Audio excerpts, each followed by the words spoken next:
All right, welcome, friends, colleagues, students, citizens of the world. It's your boy, Leroy Horton, coming back to you one more time with another amazing episode of the Teach Me Implants podcast. Super excited today because, especially for my dental students, I have a master of something, right? And when we were kids, it's like you watch a kung fu movie and you're like, oh, it's a master of martial arts or a master of this. But there's essential metaphorical black belts in our profession too. And I'm fortunate enough to have friends in a lot of places. And without fail, I have brought you a probably first, second, third degree black belt in aesthetic dentistry, my good friend Danielle Brown, Dr. Danielle Brown. How you doing? I am great, especially after that intro. I don't know about a master, but I'll take it. Right. Well, I pulled you away from a busy day, which I appreciate that you gave us your time. And as I've been thinking about interviewing you for quite a while, one thing that really set it off and said 100% I have to have her on the show was an amazing, amazing lecture you gave at the National Dental Association this year. When I say 5-star reviews across the board from all the people that filled out the survey, it was amazing. How did that feel for you to be on the main stage in front of almost 200 people talking about your artistry? Honestly, the it was a moment of like, I can't believe I'm here was really the biggest thing. Being a member of SNDA and attending all of these different lectures in the past, you like sit there and you watch people and you're like, one day I want to do it. And then I was on a panel at NDA last year. So to have been on the main podium this year was utterly mind blowing. And even more so to be on that main podium. Like I do podiums pretty frequently with my job, but Right. To see my people, my peers, my friends there too was incredible. It hits different, doesn't it? It Hits does. different. And I was very proud of you, not only as someone that was helping, kind of create that program, but I was a fan on two levels. I was a fan on me personally wanting to make sure that I put together a successful program that people like. And, within minutes of you starting, I was like, okay, job done on that one. This is an amazing way to start the day. And then as I'm watching your content, I became a fan there. I was like, holy cow.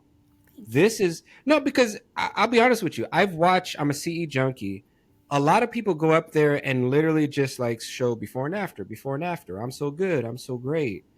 I feel like anyone that's doing aesthetic veneers, aesthetic crowns, walked away with procedural knowledge that they can then implement that next Monday when they return to work. So kudos to putting together a fabulous, fabulous presentation. But when you're on the stage, do you still get nervous? For sure. Especially this was a little different because I was first up.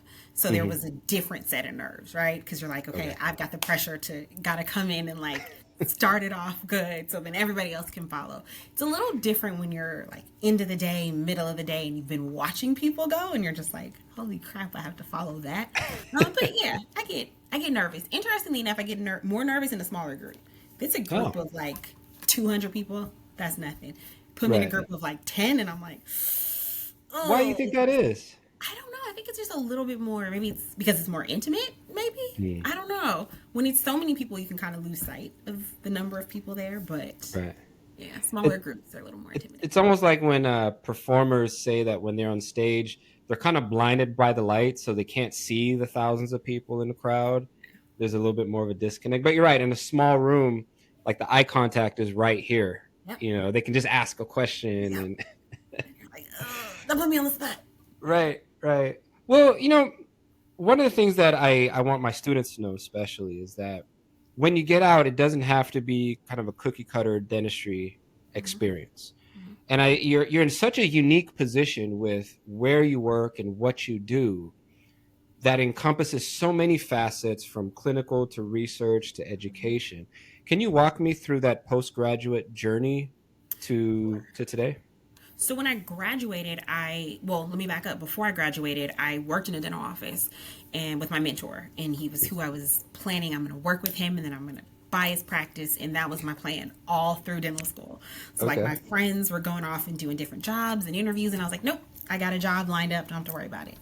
I did, but it wasn't full time. At the time, I didn't realize that it was rare to get a full time job when you walk out of school. So he hired me. I was there twice a week. So I was twice a week private practice, and then I got hired with a periodontist twice a week in his private practice. And then I was in a community clinic twice a week. So I worked six Oh, wow. days. My first 5 years out, I worked 6 days. Wow. And you just pick up a lot of different stuff.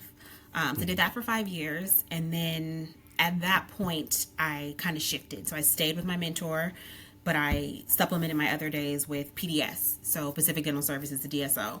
Mm-hmm. So, there you're high volume, your speed, and you're looking at finances in a different way than what I was when I was in my first 3 years out, right? Your first 3 years, you're just trying to make it. I'm trying to make it to the end of the day. I'm hoping that when I take this Toffelmeyer out, there's contact. Like, that's all you're thinking about. And you have to shift, right? So I did 2 years like that. So 2 years private practice, part-time and part-time corporate. And then I kind of got to a point where I didn't know what was next. My boss, my mentor, wasn't necessarily open to the idea of either selling the practice or honestly kind of having that discussion. And so something about me is I'm very shy on a personal level, right? And I'm very non-confrontational. And then it kind of got into a point where I was like, I'm being underpaid. And I think that's something that your students really need to be mindful of.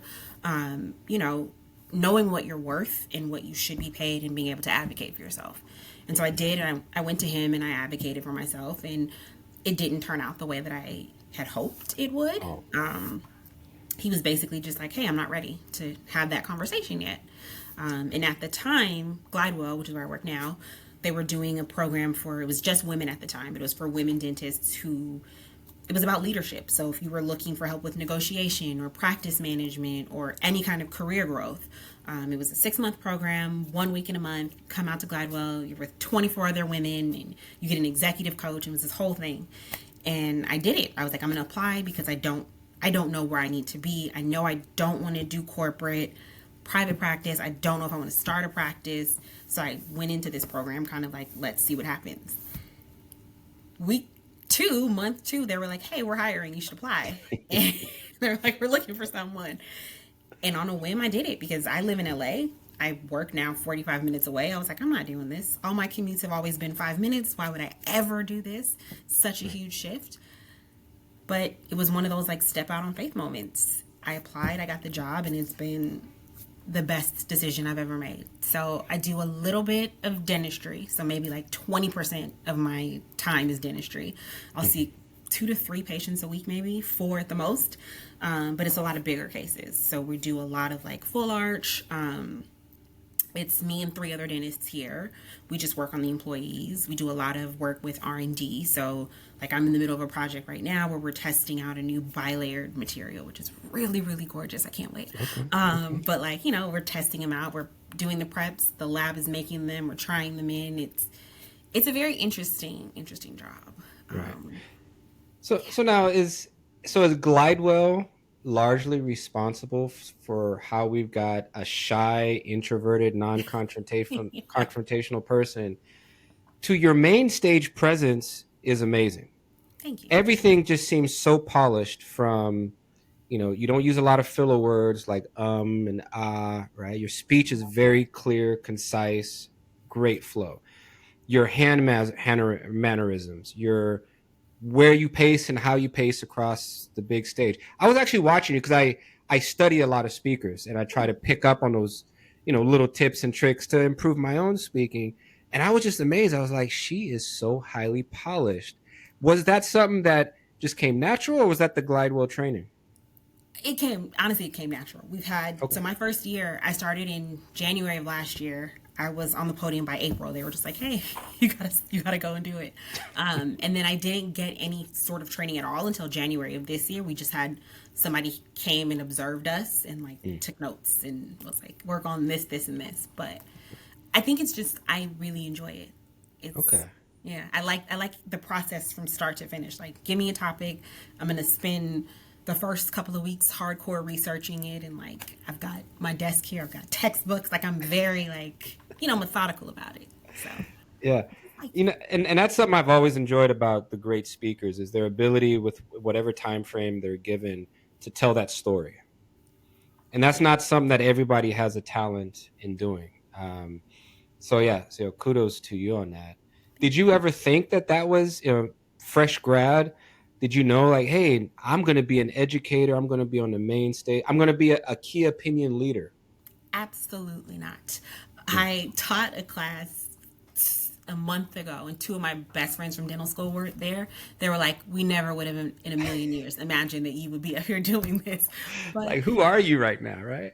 it was one of those like, it fell in my lap, and I was like, this is, I tell everybody, I'm like, it's my dream job that I never knew existed. Like Mm. it just came out of nowhere. I was not at all involved in stuff like this in dental school. Like I was quiet. I maybe talked to like a third of my class.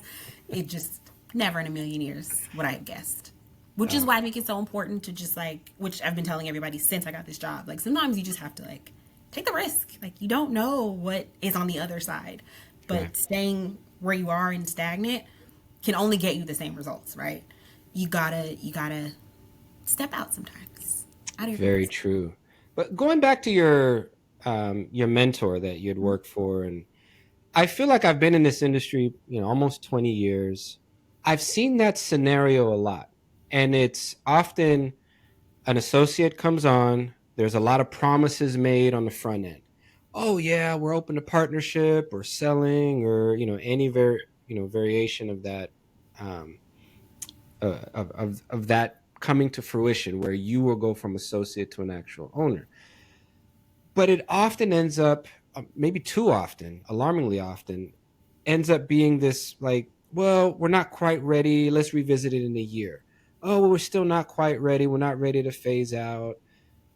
Why do you think that is? Do you think it's an honest expression at the time when it's given, but they kind of say it because they want to be the good guy or good girl, and what's the motivation? Because it happens at an alarming rate when you talk to your colleagues.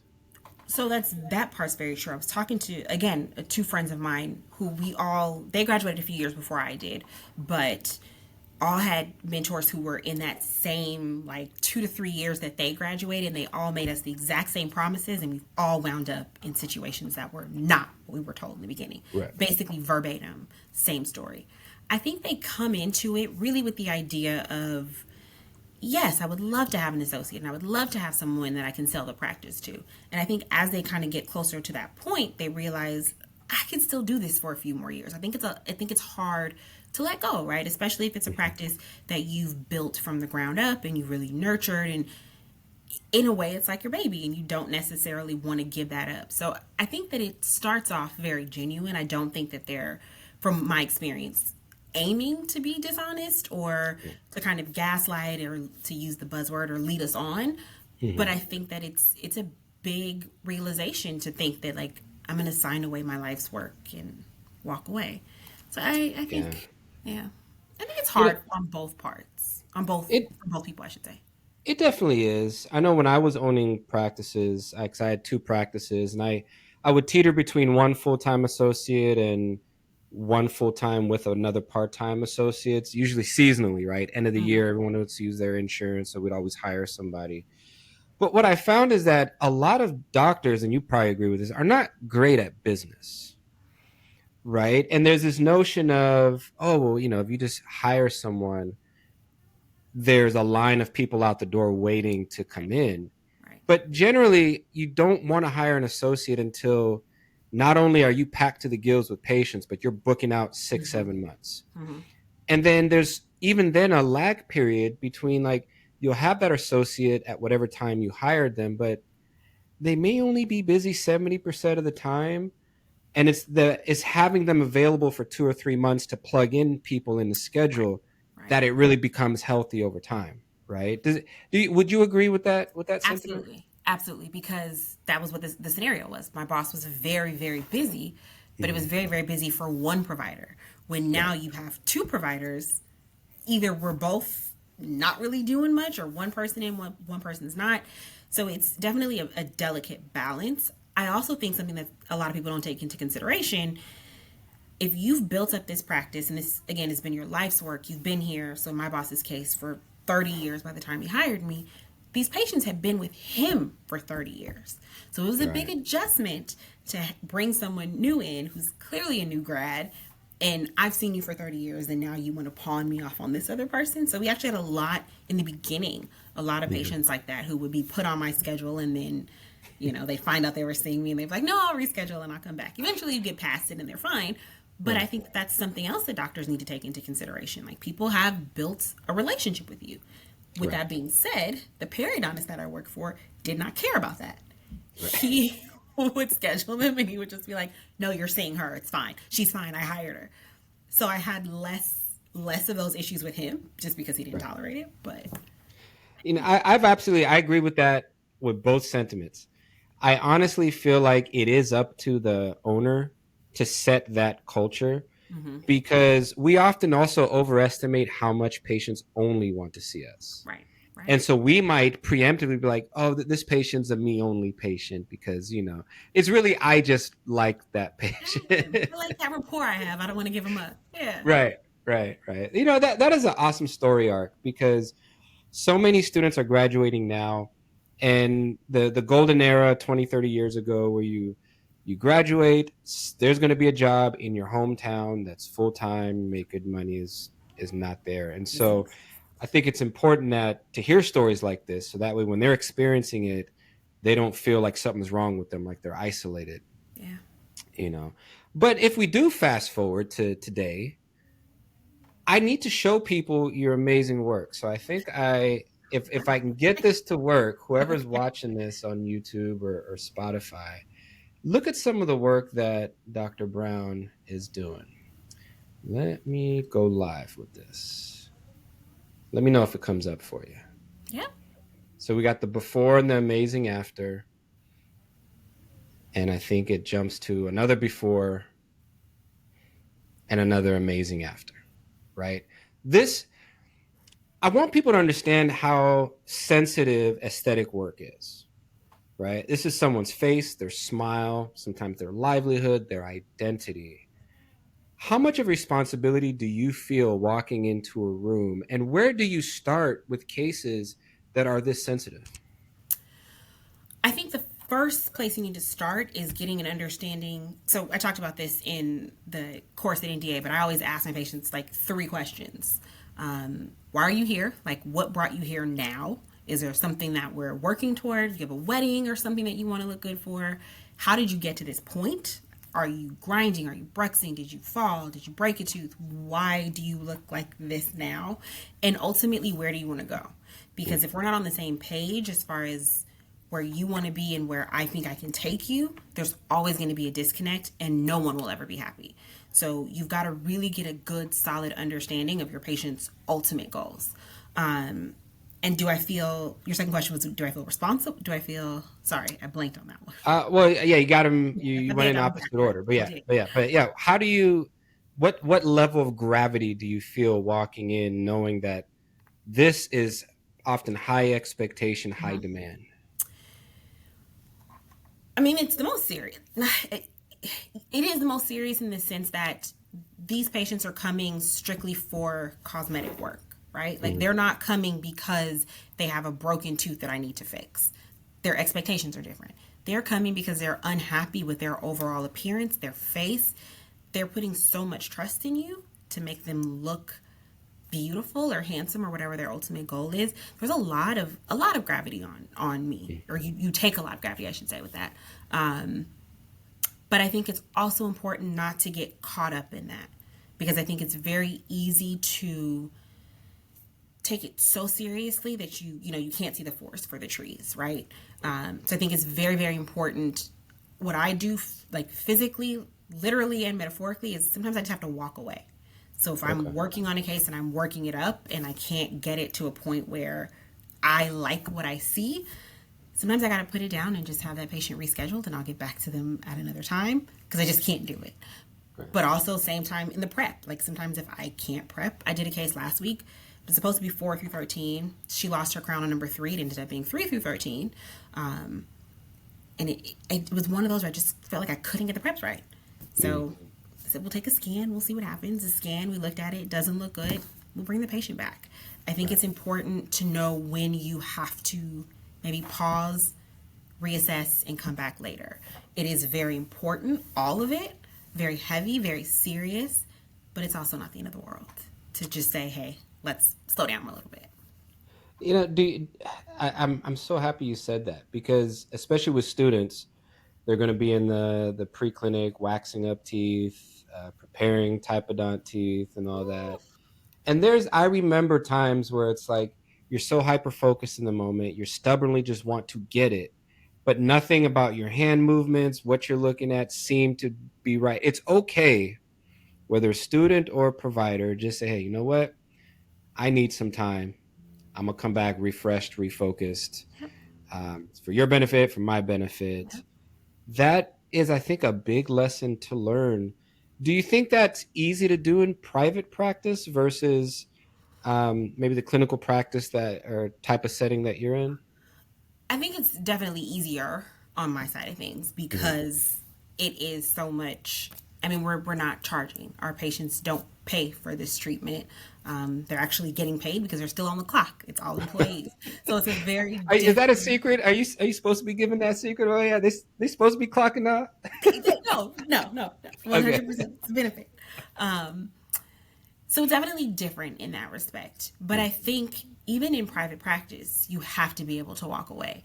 Right. So I don't know, I was listening to a lecturer here one time, and he was saying that sometimes when he's behind, if he's doing like an endo, he'll ask his assistant, oh, I need you to polish this really quickly.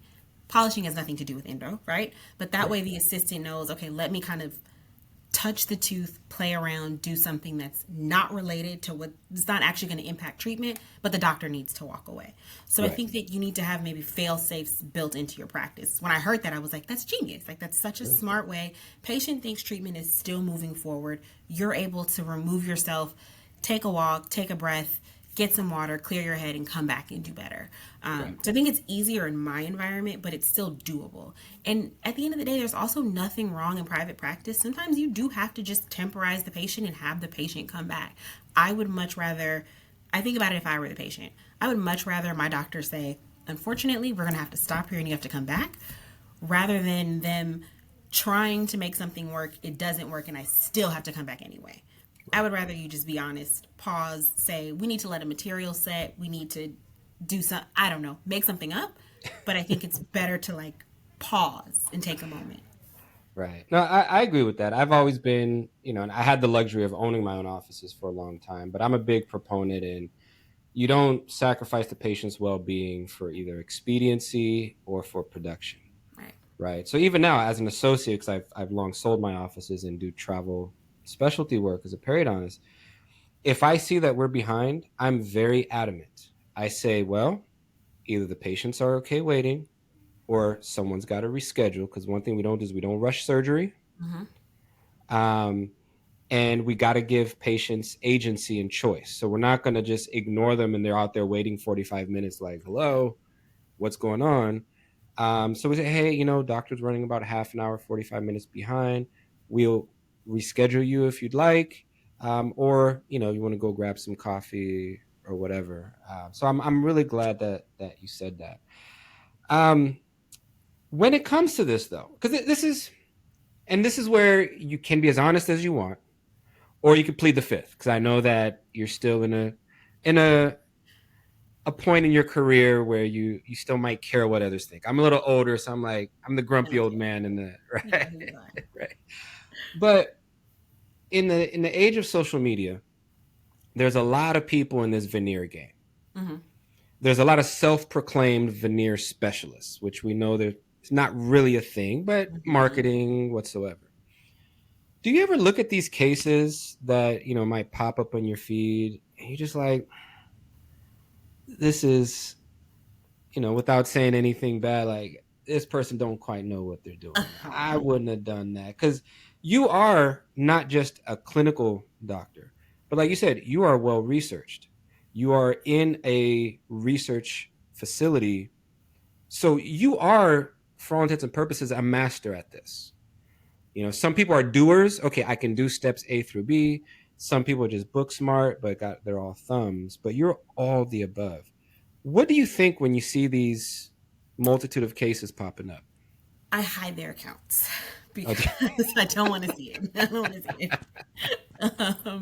But yeah, I mean, it's the same. You look at it and you're like, some of the cases I'm like, physically, this is not like this structurally is not going to hold. Like, I don't know why you've done this. Like, you've got to treat like tooth positioning first, or like maybe there's a habit that we need to address, or this case should not have started with aesthetic treatment. It's kind of one of the biggest ones that grinds my gears, for lack of a better term. I just have to mute them because you see it and you're just like, this is not, there's no way this is for the betterment of the patient. Yes, the patient is going to look good now, but what's going to happen a year down the line, 5 years down the line? I don't look. And they never show the 5-year follow-ups, They right? don't. It's They always don't. Well, delivery we don't day, have.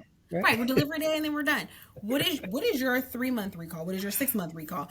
And that's one of the things that I like to incorporate. Like when I lecture, is I'll say like, this failed, or this prep doesn't look how it. In hindsight, looking at this prep, I would change A, B, and C because I do think it is important to show the successes, but also the failures. So that was one of the things, like when I would sit in audiences before, why I would always be like, I can never do this because my preps never look like this, or my preps don't look like that, or my finals don't look like that. I think it's important to show people like, hey, your preps don't have to look like that now, but they can get there eventually. And in order to get there, things have to fail. And this is what some of these failures look like. And this is what we've learned. So I think it would be so beneficial for some of these doctors who specialists, you definitely have had failures. Show them, talk about them. It only helps to grow the profession in the best possible way. So they frustrate me.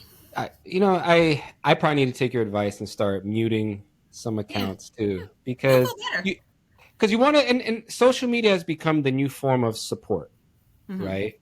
So if you support me because I've met you somewhere and I think we're cool, you'll follow my page. But I've run into a lot of, especially as younger doctors want me to mentor them, and well, not everybody's good at taking advice. And then you see them keep posting certain case types or certain decision making, and you're just like, I'm really, like you said, I'm getting really annoyed and aggravated now. I need to mute them because now they're not going to know that I'm not I'm not watching. Right, right. Right. I still follow you as far as you know. So Right. we're good. Do you think the focus on aesthetics, because obviously, just to preamble what you do, I've, especially having watched your presentation, I have a great respect for how you approach cases, which cases you do and don't do, or how you collaborate with other specialties and so forth. But on Instagram, it's before and after, and that's it. And not only do patients buy into that, but new graduates, they want they want to be a part of that phenomenon. At what point in your training did you say, okay, I'm ready to start taking on full mouth or large reconstructions or highly sensitive aesthetic areas? Because I feel like a lot of people think, oh, I just prep a tooth. If I can prep one tooth, I can prep 6, No, and then we're good, right? Like, no, no, what no, more no. is there to it? It wasn't until, okay, first off, I don't think I did my first veneer at all until it was like year 5, maybe, in private practice. My boss did a lot of the heavier aesthetic cases. Like it's just what he did. We didn't do a whole lot, but he did them. So yeah, it was like year 5 was the first time I actually did like a case, and then I started expanding from there. Then I did a couple when I was in with PDS. I did a couple with the periodontist. So over time, it just started building up. But it wasn't until about 5 years because you don't know anything. I hate to say it like that, but you don't. You come out of school and like, so I went to USC. So, their big thing is they like put a handpiece in your hand day one. They want to, that is what we do. Fair. Right. We had pretty strict, rigorous faculty. Like, we learned a lot, But school is such a microcosm of its own, right? That the real world is totally different. And you don't realize what you don't know until you're in that scenario. And like you've prepped that tooth, the crown comes back and it doesn't seat. And you're like, well, what did the lab do wrong? It's like, no, it wasn't the lab, it was you. You understand a prep, but understanding and being able to replicate it correctly and capture it correctly, there are a lot of steps involved and you don't realize it until you've been doing it for a while. So it wasn't until like year 5 when I even started, and then maybe like a year or so before I came here when I started doing like full larger mouth rehabs. Okay. So there's nothing wrong with taking your time and getting there Yeah. when you're ready and not thinking I'm gonna Social jump in media and has just nothing to do. I think that's like the biggest thing. Like stay off of social media. Because yes. everybody's going to make you think that a year out from school you should be opening 2 practices and only doing aesthetic work. It's just not the reality for 99.9% of people. And it It's shouldn't not. be. It's not. And while you're doing that, you're also on vacations like at the Right. Maldives and Right. yeah. So Right. More on okay, staycation.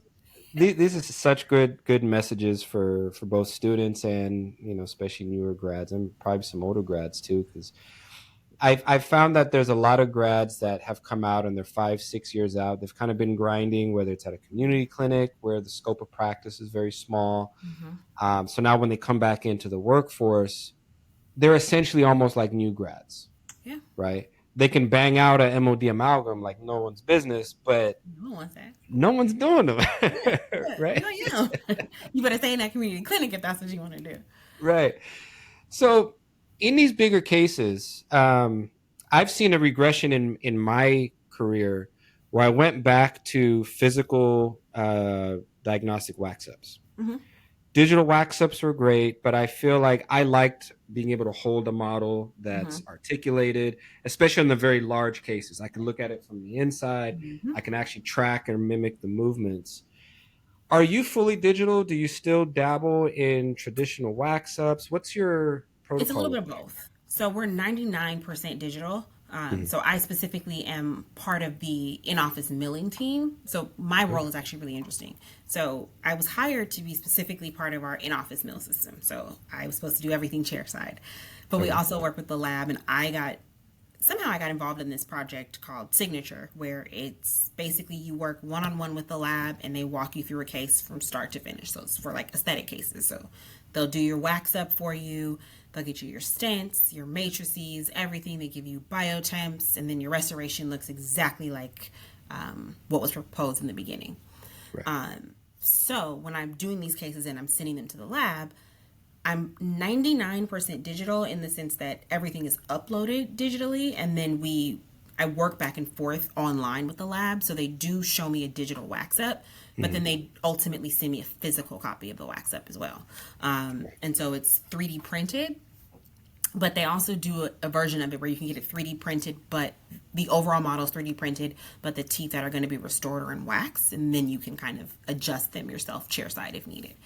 But everything else is digital. But I do same. I like a physical. I like to see it and touch it and have my hands on it and articulate it and all of that. Right, right. Do you have you seen in your colleagues or friends, do you think they do enough preparatory work for some of the cases that they might be attempting? Even if it's a single anterior case, I feel like more and more they just send a scan to the lab sends back a crown, and that's about all the preparation that Mm-hmm. goes into it. That's what I see a lot of. And a single anterior case is harder than doing a full arch. I would rather do 4 through 13 than have to do number 8 by itself, Right, because right, right. the odds of getting that back to match are very slim. But yeah, you don't really see a lot of people doing a lot of preparation. And I'm not saying it should be like video gauge and Facebook and all of that good stuff every single time, but just taking good solid photos and getting good Mhm. records. And honestly, yes, it's nice to have a scan, but like you said, sometimes taking a physical impression, or like I do here, I'll scan it and 3D print a model.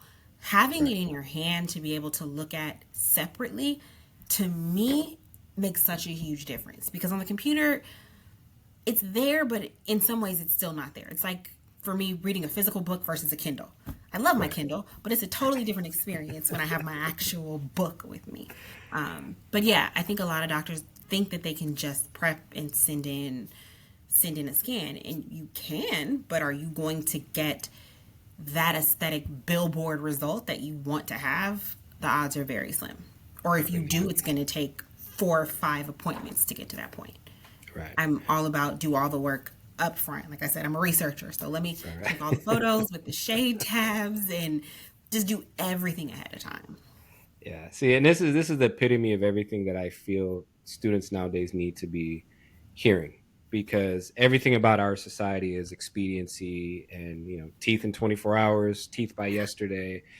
Um, and so, you're at a point in your career where you're happy where you're at.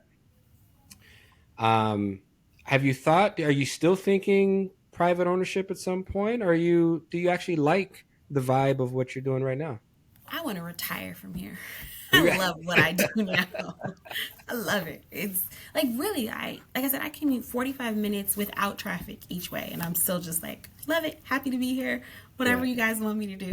Right. I don't know that I think private practice ownership is in the cards for me, and that Mhm. was really hard for me to accept because I'm very like most dentists. You've got a plan and you're type A, and you've got like I went to high school, I go to college, I went to dental school, I own a practice. And so it was hard for me to kind of accept that maybe practice ownership isn't the way for me to go.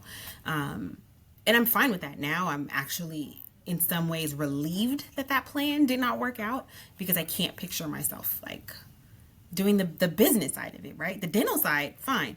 But like payroll and billing and all of that kind of stuff is just not in my wheelhouse. So Managing 20 yeah, people. no, no, no, no, no, no, no, no, no. I'm a softie. They would come to me with a sob story, and I would be like, "Okay, take a week off, and I'll still pay you." Yeah, that's not Right. gonna work. My business would Right. go down. Um, but I think it's important for people to know that like there are options outside of practice ownership, Mhm. because it can be very disheartening. I don't know if you're ever on like the Facebook groups and stuff where people are talking and they're like posting anonymous messages because you can do that now. And they're like, I'm so unhappy here and I'm 5 years in ownership and that hasn't changed. And I'm like, it's pretty rampant. Like a lot of people feel this way. And I think that for students, they need to know look at other options. It doesn't just have to be the way it was done in the past. Right. Right. And I'll be honest with you, like there was a season for me where I loved ownership. I loved the notion, the challenge of growing the business, and I did really well. And then at some point, I just gradually just stopped being impassioned about it. Yeah. And I didn't at towards the end before I went back to residency, I just knew I was like, you know what, I shouldn't be doing this if I don't have a passion for it, because you have a responsibility to the business, the employees, the patients, beyond just the clinical work that you're doing. You have a obligation to make sure that claims are sent out on time and correctly and things, there's so many aspects to running a business, a dental office, that you don't enjoy. Like no one really enjoys it as a dentist. Right. And you're right, a lot of people are disgruntled. But I think as I would take it a step further. I love seeing someone like yourself in that space because there's not a lot of us there, you know? And it's not even just for the sake of having you there to be able to like check a Right. box. It's Right. your input now on the research level, on the education level, on the messaging, on the advertising, the marketing now reflects us. And that was very important to me. I was they've been here 55 years. I'm the first black doctor they've ever had. Mm, And so it's one of those things where you hear it and you're like, okay, so then this is more than me, right? Like this is a right. bigger picture. I'm not just another, the first. So you've got to like, you feel that pressure. And I know you feel that pressure. You know what Hmm. that's like where you're like, okay, if I don't do well, will they ever hire another black doctor? And not that I think that my company is that way, but it's the thought that I think a lot of us have. Right. But they've been 100% supportive behind everything. So I came to them last year, end of last year, and I asked, could we be a part of the corporate roundtable for NDA? They were like, Hmm. absolutely. They've helped sponsor that. So, I feel very, very supported and not just like I was hired to be Right. that doctor. And I hear from people a lot. People come to these classes. Like I've had older Black doctors who come and they've been like, I've been coming to symposiums here for years and I've never seen anybody like you. And that is like, Right. that's the feeling that's like, okay, this Yeah. is And even seeing you on stage, it wasn't for anyone listening, like, don't get it twisted. It's not just seeing someone like you. It's the fact that someone like you is being highlighted for their expertise. And that's game changing, because if all we wanted was to see a black face, then that wouldn't be fair to right. us, right? It would be counterproductive. But we know our excellence is out there. We know our talent is out there. To see it highlighted, it's motivational, it's inspirational, it's transformational. And you've probably seen this through your career, is where someone looks at you and says, especially if they're younger, and they're like, I never considered that until I saw you. Now it's here, Yeah. Yeah. you know? Yeah. A friend of That, mine, her stepdaughter, she and I have been talking, and she's like, yeah, she just wants to be a dentist. I'm like, all right, cool, we'll figure this out. And right, she's right. senior year of high school, and so I'm like meeting with her. I'm like, we're gonna figure this out, like this, because you don't see it, right? Mm-hmm. And I think it's important. I think it's important to acknowledge the role that we feel, and like how we can be inspiring to other people, and in ways that we don't necessarily see it. So I'm all about it. If whatever you need advice, you need a letter of recommendation, you want to sit, you want to chat, let's do it. I just think Right. it's super, super important. Well, look, Dr. Brown, I am so elated and thankful that you gave me 45 minutes of your time. Anytime. You Anytime. are a gem. And I say that, having been around the block quite a few times in this profession, um, I I can recognize and acknowledge talent when I see it, and you are absolutely that. Thank you so much. Any parting messages for anybody, but especially my students as they're listening to this? Anything at all? If there was anything I could do differently about dental school, I would do everything. Mm, I came out of dental school scared of a lot. I was that person my first couple of years where I'm like prepping with a handpiece. I'm like, I think I'm in. I think I'm in. I'm in the pulp. I'm in the pulp. And my doctor, you're not even in a. You're still enamel. Like you're fine. right.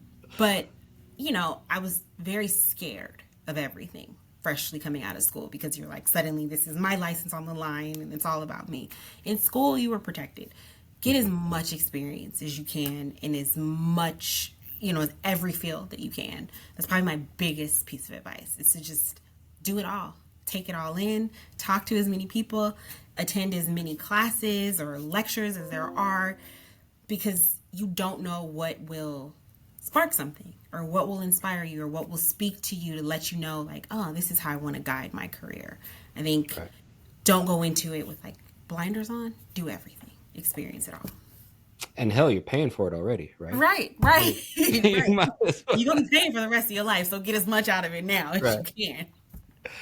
Right. Well, Dr. Brown, Danielle, thank you so much Thank for you. gracing the platform. I Anytime. look forward to keeping, our collaboration and our friendship. So Of keep doing course. what you're doing.